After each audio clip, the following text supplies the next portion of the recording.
Hi hello എല്ലാവർക്കും ഈക്വൽസിന്റെ പുതിയൊരു വീഡിയോയിലേക്ക് സ്വാഗതം. അപ്പോൾ ആദ്യം തന്നെ നിങ്ങളോട് കാര്യം പറയാനുണ്ട്. നമ്മുടെ ഈക്വൽസിന്റെ RPFന്റെ പുതിയ ബാച്ച് സ്റ്റാർട്ട് ചെയ്തിട്ടുണ്ട്. 899 രൂപ മാത്രമാണ് നമ്മുടെ ഫീസ് വരുന്നത്. അപ്പോൾ എത്രയും വേഗം തന്നെ സീറ്റ് ഫുൾ ആവുന്നതിന് മുമ്പ് അതിൽ അംഗമാവാൻ ശ്രമിക്കുക. RPFന്റെ കൂടുതൽ ഡീറ്റെയിൽസിനായിട്ട് താഴെ കാണുന്ന നമ്പറിൽ RPF എന്ന് വാട്സപ്പ് ചെയ്യാം. അപ്പോൾ നമുക്ക് നമ്മുടെ വീഡിയോയിലേക്ക് കിടക്കാം. അപ്പോൾ നമ്മൾ ഇന്ന് ക്ലാസ് എടുക്കാൻ പോകുന്നത് കോൺസ്റ്റിറ്റ്യൂഷൻ അല്ലെങ്കിൽ ഭരണഘടനയെ പറ്റിയിട്ടാണ്. എന്താണ് കോൺസ്റ്റിറ്റ്യൂഷൻ അല്ലെങ്കിൽ ഭരണഘടന? നമ്മുടെ കോൺസ്റ്റിറ്റ്യൂഷന്റെ പിതാവ് ആരാ അറിയോ? നമ്മുടെ കോൺസ്റ്റിറ്റ്യൂഷന്റെ പിതാവ് ആരാ? ഞാൻ പറയില്ല, നിങ്ങൾ ഉത്തരം കമന്റ് ചെയ്യുക. ഓക്കെ, സിമ്പിൾ ആയിട്ടുള്ള ഒരു ചോദ്യമാണ് കോൺസ്റ്റിറ്റ്യൂഷന്റെ പിതാവ്. ഇനി ഈ ഭരണഘടന ഇന്ത്യയിലേക്ക് വരണമെങ്കിൽ അത് ആദ്യം ഒരു വ്യക്തി വേണമെന്ന് പറഞ്ഞിട്ടുണ്ടാവില്ലേ, പിന്നെ ഒരു പാർട്ടി വേണമെന്ന് പറഞ്ഞിട്ടുണ്ടാവും ഇല്ലേ? അപ്പോൾ ആദ്യം പറഞ്ഞ വ്യക്തി, ഭരണഘടന വേണമെന്ന് ആദ്യം പറഞ്ഞ വ്യക്തി ആരാന്ന് ചോദിച്ചാൽ ആരാണ്? MN റോയ്. ആരാണ്? ഒരാളുടെ തലയിൽ ഇത് ഉദിച്ചിക്കണല്ലോ, എന്ത്? ഭരണഘടന വേണമെന്നുള്ള കാര്യം. അപ്പോൾ ഒരു വ്യക്തി ആദ്യം അത് പറഞ്ഞിരുന്നു. ആരാണ്? MN റോയ്. ആരാണ്? MN റോയ്. ഭരണഘടന വേണമെന്ന് ആദ്യം പറഞ്ഞ വ്യക്തി ആരാന്ന് ചോദിച്ചാൽ MN റോയ്. അപ്പൊ ആദ്യം പറഞ്ഞ പാർട്ടി ഏതാ ചോദിച്ചാൽ എല്ലാവരുടെ മനസ്സിലും വരിക ഇന്ത്യൻ നാഷണൽ കോൺഗ്രസ് അല്ലെങ്കിൽ INC ആവും. എന്നാൽ അല്ല, ആദ്യം പറഞ്ഞ പാർട്ടി ഏതാ ചോദിച്ചാൽ സ്വരാജ് പാർട്ടിയാണ്. ഏതാണ്? സ്വരാജ് പാർട്ടി. അപ്പൊ ഭരണഘടന വേണമെന്ന് ആദ്യം പറഞ്ഞ പാർട്ടി ഏതാ ചോദിച്ചാൽ ഓപ്ഷനിൽ എന്തായാലും INC ഉണ്ടാവും ഇല്ലേ? INC ഉണ്ടാവും, പിന്നെന്തുണ്ടാവും? സ്വരാജ് പാർട്ടി ഉണ്ടാവും. ഏതാണ്? സ്വരാജ് പാർട്ടിയാണ് ഉത്തരം. ഇനി സ്വരാജ് പാർട്ടി രൂപീകരിക്കാൻ കാരണമായ സമ്മേളനം ഏതെന്ന് ചോദിച്ചാലോ, ഈ സ്വരാജ് പാർട്ടി രൂപീകരിക്കാൻ വേണ്ടി അതിന് മുമ്പ് INCയിൽ ഒരു സമ്മേളനം നടന്നിട്ടുണ്ട്. ഏതാണത്? 1922 ഗയാ സമ്മേളനം. ഏതാണ്? ഗയാ സമ്മേളനം. ഡേറ്റ് പഠിക്കണ്ട, വർഷം പഠിക്കണ്ട. ഏതാണ് സമ്മേളനം? ഏതാണ്? ഗയാ സമ്മേളനം. വർഷം അത്ര നിർബന്ധം ഉണ്ടാവില്ല. പക്ഷെ എന്ന് രൂപീകരിച്ചു? സ്വരാജ് പാർട്ടി നിലവിൽ വന്നത് എന്നാന്ന് ചോദിച്ചാൽ എന്താണ്? സ്വരാജ് പാർട്ടി നിലവിൽ വന്നത് എന്നാണ്? 1923 ജനുവരി 1-നാണ്. എന്നാണ്? 1923 ജനുവരി 1-നാണ്. സ്വരാജ് പാർട്ടിയുടെ പ്രസിഡന്റ് ആരാ? പ്രസിഡന്റ് ആരാന്ന് ചോദിച്ചാൽ CR ദാസും സെക്രട്ടറി മോത്തിലാൽ നെഹ്റു ആണ്. ആരൊക്കെയാണ്? പ്രസിഡന്റ് CR ദാസും സെക്രട്ടറി മോത്തിലാൽ നെഹ്റു ആണ്. അപ്പൊ എന്തൊക്കെ നമ്മളിപ്പോ പഠിച്ച്? ഭരണഘടന വേണമെന്ന് ആദ്യം പറഞ്ഞത് ആരാ? MN റോയ്. ഭരണഘടന വേണമെന്ന് ആദ്യം പറഞ്ഞ വ്യക്തി ആരാന്ന് ചോദിച്ചാൽ MN റോയ്. ആദ്യം പറഞ്ഞ പാർട്ടി ഏതാന്ന് ചോദിച്ചാൽ INC അല്ല. ഞാൻ പിന്നെയും പറയുന്നു, INC അല്ല. ഏതാണ്? സ്വരാജ് പാർട്ടിയാണ്. ഇനി നമുക്കൊക്കെ ഡൗട്ട് ഉണ്ടാവും, INC ഇത് എപ്പോഴാണ് ആവശ്യപ്പെട്ടത്? എപ്പോഴാണ്? 1937 ഫൈസാപൂർ സമ്മേളനത്തിലാണ് എന്താവശ്യപ്പെട്ടത്? ഭരണഘടന വേണമെന്ന് INC ആവശ്യപ്പെട്ടത്. 1937 ഫൈസാപൂർ സമ്മേളനത്തിൽ ആദ്യത്തെ ഗ്രാമ സമ്മേളനം എന്നറിയപ്പെടുന്നത് ഏതാണ്? അതും ഈ ഫൈസാപൂർ സമ്മേളനമാണ് കേട്ടോ. അപ്പൊ അതിലാണ് എന്താവശ്യപ്പെട്ടത്? ഭരണഘടന വേണം എന്ന് ആവശ്യപ്പെട്ടത്. ആര്? INC ആവശ്യപ്പെട്ടത്. ആദ്യം ആവശ്യപ്പെട്ട പാർട്ടി ഏതാണ്? സ്വരാജ് പാർട്ടിയാണ്. ഏതാണ്? സ്വരാജ് പാർട്ടി. ആദ്യം ആവശ്യപ്പെട്ട ആളോ? ഏത് വ്യക്തിയാണ് ആദ്യം ആവശ്യപ്പെട്ടത്? MN റോയ്. MN റോയ് ആണ് ആദ്യം ആവശ്യപ്പെട്ടത്. പാർട്ടി ഏതാ വെച്ചാൽ സ്വരാജ് പാർട്ടി. INC ആവശ്യപ്പെട്ടത് 1937 ഫൈസാപൂർ സമ്മേളനത്തിലാണ്. ഇനി നമുക്ക് ഭരണഘടന വേണമെന്ന് ആവശ്യപ്പെട്ടുകൊണ്ട് ഒരു മിഷൻ വന്നിട്ടുണ്ട്. ഭരണഘടനക്ക് വേണ്ടി നമ്മുടെ ഇന്ത്യക്ക് എന്തൊക്കെ ആവശ്യമുണ്ട് എന്ന് അതിനെപ്പറ്റി പഠിക്കാൻ വേണ്ടിയിട്ട് ഒരു ടീമിനെ ആരയച്ചിട്ടുണ്ട്? Clement Attlee. അന്ന് അവിടെ പ്രധാനമന്ത്രി ആരെന്ന് ചോദിച്ചാൽ ക്ലമന്റ് ആറ്റ്ലി. അപ്പൊ ക്യാബിനറ്റ് മിഷൻ. ഏത് മിഷനാണ്? Cabinet mission. ഏതാ ടീം? ടീമിന്റെ പേരെന്താ? Cabinet mission. അതിൽ 3 അംഗങ്ങളാണ് ഉള്ളത്. ആരൊക്കെയാണ്? Pethick Lawrence, AV Alexander, sir Stafford Cripps. ഇങ്ങനെ 3 അംഗങ്ങളാണ് ഉള്ളത്. ഇനി ക്യാബിനറ്റ് മിഷൻ, ഇങ്ങനെ ആയിരിക്കും ചോദ്യം വരിക. ക്യാബിനറ്റ് മിഷൻ ഇന്ത്യയിലേക്ക് വന്ന വർഷം, തീയതി ചോദിച്ചാൽ 1946 മാർച്ച് 24-നാണ്. എപ്പോഴാണ്? 1946 മാർച്ച് 24-നാണ്. തിരിച്ചു പോയത് എന്നാന്ന് ചോദിച്ചാൽ 1946 മെയ് 16-ന്. അപ്പോൾ നമ്മുടെ ഇന്ത്യക്ക് ഭരണഘടന പറ്റി പഠിക്കാൻ വേണ്ടിയിട്ടും പിന്നെ ഇന്ത്യക്ക് ഒരു ഗവൺമെന്റ് വേണമെന്നതിനൊക്കെ പറ്റി പഠിക്കാൻ വേണ്ടി വന്ന ഒരു ടീമാണ് ഏതാണ്? Cabinet mission. Pethick Lawrence, AV Alexander, sir Stafford Cripps. അപ്പോ പെത്വിക് ലോറൻസ് ആണ് ഈ ടീമിന്റെ ലീഡർ. ആരാണ്? Pethick Lawrence. Leader L. അപ്പൊ ലോറൻസ് L. അങ്ങനെ ആലോചിച്ച് വെച്ചാൽ എന്താണ്? ലീഡറിന് ഒരു L ഉണ്ട്, ലോറൻസിനും ഒരു L ഉണ്ട്. ഓക്കെ, അപ്പൊ അതുവരെ ക്ലിയർ ആയല്ലോ. ഇനി ഭരണഘടനാ നിർമ്മാണ സഭ. ഭരണഘടന നിർമ്മിക്കാൻ വേണ്ടി ഒരു സഭ ഉണ്ടായിട്ടുണ്ട് ആദ്യം. ഏതാണ്? ഭരണഘടനാ നിർമ്മാണ സഭ. ഭരണഘടന ഉണ്ടായതല്ല, ഭരണഘടനാ നിർമ്മാണ സഭ. ഭരണഘടന എത്ര ദിവസം കൊണ്ടാണ് രൂപീകരിച്ചത് എന്ന് ചോദിച്ചാൽ 2 വർഷം 11 മാസം 17 ദിവസം. എത്രയാണ്? 2 വർഷം 11 മാസം 17 ദിവസം എടുത്തിട്ടാണ് എന്ത് രൂപീകരിച്ചത്? ഭരണഘടന രൂപീകരിച്ചത്. 2 വർഷം 11 മാസം 17 ദിവസം.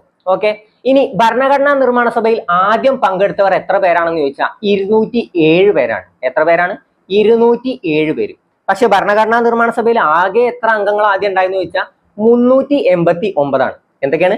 ആദ്യം പങ്കെടുത്ത അംഗങ്ങളാണെങ്കിൽ 207. എത്ര അംഗങ്ങൾ അതിൽ ഉണ്ടായിരുന്നു? 389 ഉണ്ടായിരുന്നു. സ്വാതന്ത്ര്യത്തിന് ശേഷം അത് 299 കുറെ ആൾക്കാർ രാജ്യം വിട്ട് പോയിട്ടുണ്ടാവുമല്ലോ. അപ്പൊ എത്രയായി കുറഞ്ഞു? 299 ആയിട്ട് കുറഞ്ഞു. എത്ര ഉള്ളത്? 389 ഉണ്ടായിരുന്നു. ആദ്യം എത്ര ആളാണ് പങ്കെടുത്തത്? 207. ആകെ എത്ര അംഗങ്ങൾ ഉണ്ടായിരുന്നു ചോദിച്ചാൽ 389. സ്വാതന്ത്ര്യത്തിന് ശേഷം 299. ഓക്കെ. ഇനി ഒപ്പിട്ടവരുടെ ഭരണഘടനാ നിർമ്മാണ സഭയിൽ ഒപ്പിട്ടവരുടെ എണ്ണം ചോദിച്ചാൽ 284. എത്രയാണ്? 284 ഇനി ഭരണഘടനാ നിർമ്മാണ സഭയിൽ എത്ര വനിതകൾ ഉണ്ടായിരുന്നു? 17 വനിതകൾ ഉണ്ടായിരുന്നു. ഓക്കെ. അതിൽ സ്വാതന്ത്ര്യത്തിന് ശേഷം എത്രയായി കുറഞ്ഞു? 15 ആയിട്ട് കുറഞ്ഞു. ഇനി അടുത്തത് മലയാളികൾ എത്ര എണ്ണം ഉണ്ടായിരുന്നു ചോദിച്ചാൽ 17. അതിൽ 3 വനിതകളാണ്. ഓക്കെ. എത്ര മലയാളികൾ ഉണ്ടെന്ന് ചോദിച്ചാലും എത്ര വനിതകൾ ഉണ്ടെന്ന് ചോദിച്ചാലും ഉത്തരം എത്രയാണ്? 17. പക്ഷെ സ്വാതന്ത്ര്യത്തിന് ശേഷം വനിതകൾ എത്രയായി കുറഞ്ഞു? 15 ആയിട്ട് കുറഞ്ഞു. പക്ഷെ മലയാളികൾ കുറഞ്ഞിട്ടില്ലല്ലോ. മലയാളികൾ ഇന്ത്യ വിട്ട് പോയോ? ഇല്ലല്ലോ. മലയാളികൾ ഇന്ത്യ വിട്ട് പോയിട്ടില്ല, അവിടെ തന്നെ ഉണ്ട്. അപ്പോ മലയാളികൾ കുറഞ്ഞിട്ടില്ല. എത്ര ഉണ്ട്? 17 തന്നെ ഉണ്ട്. അതിൽ 3 ആരാണ്? സ്ത്രീകളാണ്, വനിതകൾ. 3 വനിതകളാണ്. ഓക്കെ. അപ്പൊ ആ 3 വനിതകളുടെ പേര് പഠിക്കാം. അമ്മു സ്വാമിനാഥൻ, ദാക്ഷായണി വേലായുധൻ, ആനി മസ്ക്രീൻ. ആരൊക്കെയാണ്?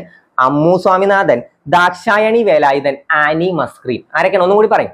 അമ്മു സ്വാമിനാഥൻ, ദാക്ഷായണി വേലായുധൻ, ആനി മസ്ക്രീൻ. ഓക്കെ ആണല്ലോ.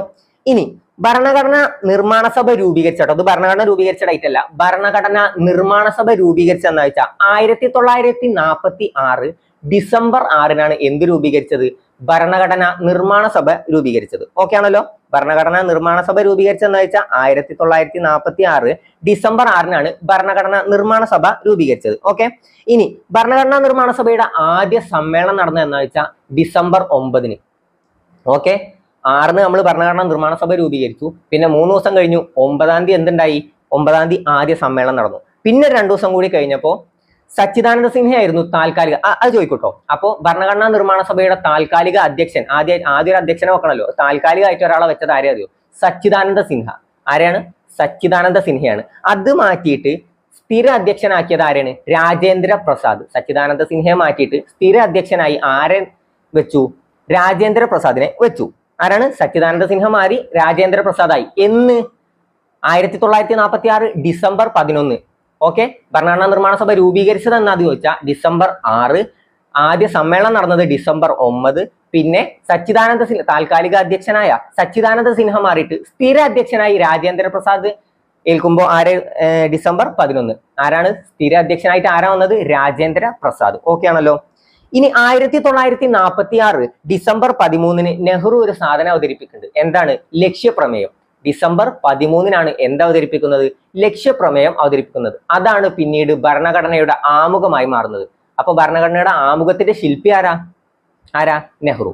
ആരാണ്? ജവഹർലാൽ നെഹ്റു. അപ്പോ 1946 ഡിസംബർ 13 ലക്ഷ്യപ്രമേയം അവതരിപ്പിക്കുന്നു. അത് പിന്നീട് എന്തായി മാറുന്നു? ഭരണഘടനയുടെ ആമുഖമായി മാറുന്നു. ആരാണ് അവതരിപ്പിച്ചത്? നെഹ്റു. ഓക്കെ. ഇനി ലക്ഷ്യപ്രമേയം അംഗീകരിച്ചെന്ന് വെച്ചാൽ വർഷം മാറിട്ടോ. 46 മാറി. 1947 ജനുവരി 22 ലക്ഷ്യപ്രമേയം. 1947 ജനുവരി 22 ലക്ഷ്യപ്രമേയം അംഗീകരിച്ചത്. ഓക്കെ.